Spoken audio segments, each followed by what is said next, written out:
Dito tayo sa Kingsville Court, Phase Street. Pa-finish na yung unit. Yung ground floor na lang ang ginagawa nila tapos lilinisan na. Yung lot area is 150 square. Living area is 280 to 300 square. 5 bedroom. Lahat may sariling CR. Lahat ng mga kwarto may AC. Pati sa living room may 4-tonner na AC. 3-car garage. At tour tayo. So pag lapit sa unit, ayan, 3-car garage siya. Ito yung gate. At ayun ang service gate. May wall washer pa dito, 3 sa harap ng bahay. At mapapansin nyo, ang dami ng mga pin lights. Ang dami mga lights dito. Tapos may wall washer dyan. Pasok tayo dito. Ayan, may plant box. Dito naman sa entrance, ayan, ang ganda ng design na tiles. Ayan, may ilaw. Ang dami pa rin pin lights dito. Lalagyan ko ng CCTV dyan. At CCTV dito. So, pasok tayo sa unit. Ito yung main door niya. With smart lock. Pagpasok nyo, ayan, may ilaw na dyan. Ito yung tiles niya. Ito pala yung living room area, tapos dun yung dining. Pagtingin nyo dito, yan yung 4-tonner AC, entertainment rack. Tapos may awning na window dyan. Tingnan naman natin yung kitchen. So yung kitchen, magsisimula dito, pantry to. Dito yung fridge. Paikot yung cabinet. At ayun, dami oh. Daming mga storage area. Ayun yung stove, sink. Tapos dito naman is yung parang center island. Ayun na, may ilaw na nakakabit. Yan.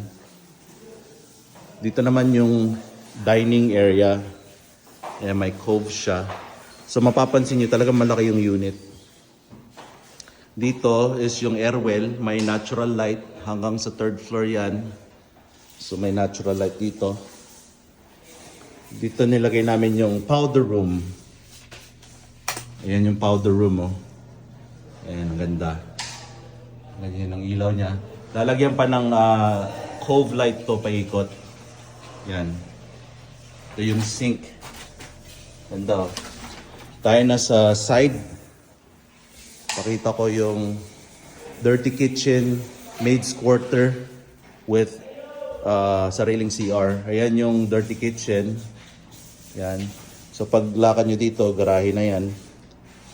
Ito yung maid's quarter. Pwede rin to sa elderly kasi inabangan ko din ng AC dyan, oh. Yan. May sariling CR siya. Okay. Tayo naman sa 2nd floor na tayo. Tingnan natin yung 2nd floor. Bago tayo makyat, napansin nyo madaming ilaw tong unit na to. Yan, oh. So maliwalas siya. Ito yung hagdanan. Ayun, oh. Wood design sa side, glass, tapos makapal na handrail. Yan. Ito yung landing. Pagtingin mo sa taas, yan, may chandelier light na din. Dito tayo. Yan.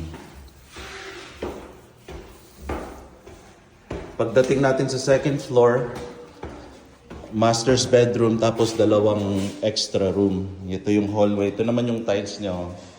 Maganda rin. Ito yung master's bedroom. Pagpasok mo, yan, may AC na. May cove light, paikot.